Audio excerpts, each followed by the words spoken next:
What is up, guys, and welcome to our poker strategy section where we're going to be explaining how to analyze a hand in poker in order to really understand how the game works from a conceptual level, how to improve your in-game decisions, and your general studying process.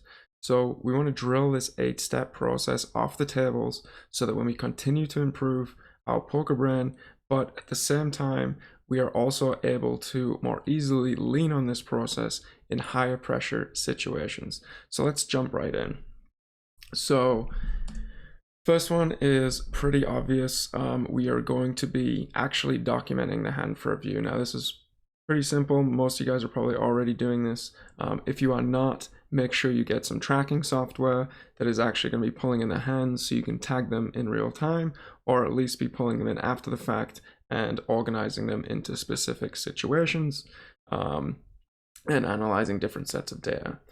If you're playing live, you can still do this with many apps that are going to have built-in manual hand loggers, such as Poker Bankroll Tracker. That's a pretty good one.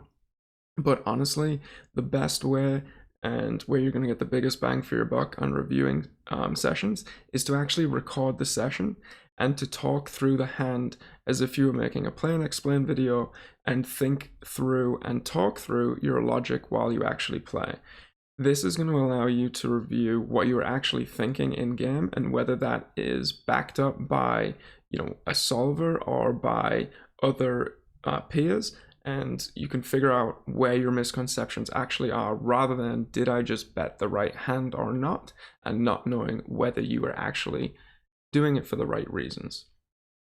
So in step 2, we want to make sure that we're seeking external approval and perspective on the hand to make sure that we're not just getting caught up in our own feedback loop, right? So like a common way to do this is with a solver, so you can get the GTO play for most situations.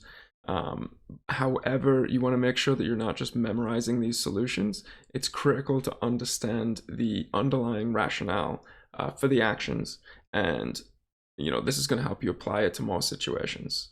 You can also ask your peers or post in forums. Pretty easy way to get some feedback on a hand. However, just be cautious of blindly following this sort of feedback, right? They may not fully understand the situation, so just be careful there. And then also you can work with a poker coach, and it's going to be your most effective way, because you're going to get feedback from a qualified coach who understands the solver data, combines this with the conceptual knowledge, and then also has the real world data experience to tell you why you would be making this play and what adjustments you could make against the actual population. So now that we're kind of set up, we really want to start with pre-flop play in any sort of situation, even if it's a river spot that you get into, because the ranges that are in play are going to be key to understand for conceptual learnings as to why we're doing certain stuff. So everything is going to start pre-flop.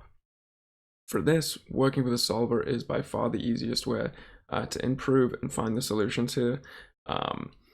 You do also want to know what adjustments that you have to make for certain players, and how that difference in range between a maniac or a nit is going to impact future streets as you move through the hand. But definitely understand the ranges in play pre-flop before you do anything.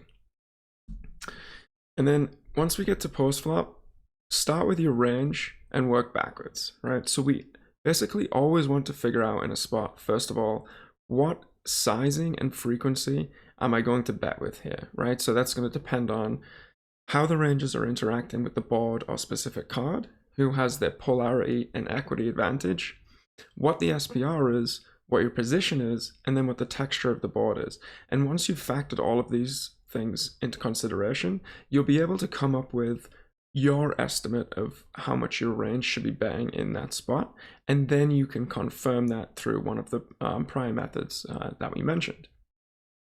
And this prevents you from going directly into your specific hand and just kind of checking it against the solver and thinking, okay, we did this right, okay? You want to understand what your range wants to do, and that's going to help you out in multiple scenarios.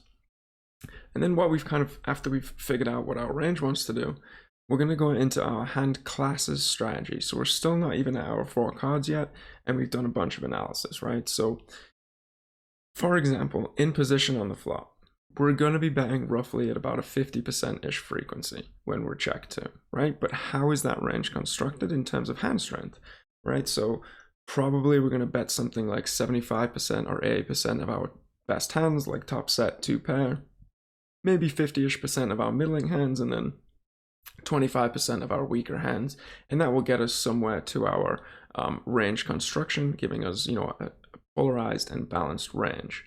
And if we know what these individual hand classes look like on different boards, for example, if we have top set on a non-straight board, we know that we're probably going to bet 75 to 80% of the time. So when we have that hand class, we can now think, okay, we're going to bet 80% of the time. So if I'm going to check this hand, I need to find an exception to the rule. And where are we going to find that exception? Once we get down into our own specific hand. So once we know our hand classes strategy, we can then jump into our actual specific hand. And now we can start thinking, you know, what are we trying to do with the 4 cards in our hand? Am I trying to build a large pot for value? Am I trying to make my opponent fold, you know, a bunch of equity or even a better hand? Am I trying to trap? Like, these are the sorts of questions we can now start asking after we understand our range and hand class strategy.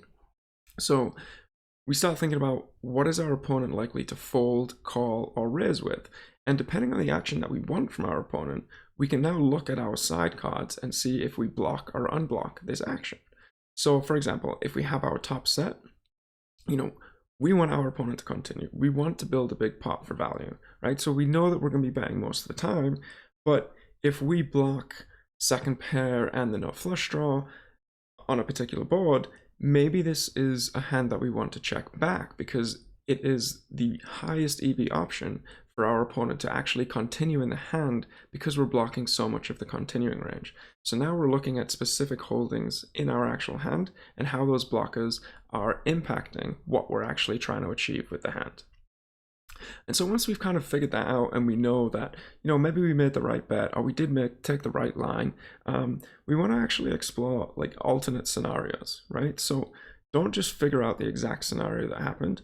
Look at, what if our opponent took a different action, right? What if he check raised the flop instead of check calling?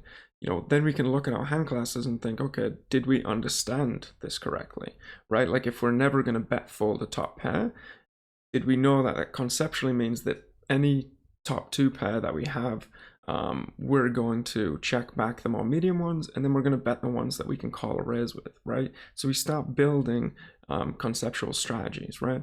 What if we were deeper stacked? Would we have still used the same bet sizing? You know, would we have bet at all, right? So when you compare different scenarios like this, you start being able to take away conceptual pieces of the game tree. And, you know, for example, maybe you're trying to figure out that, you know, we don't check raise this top set. And then you're like, okay, but I do check raise it at 100 big blinds. Why?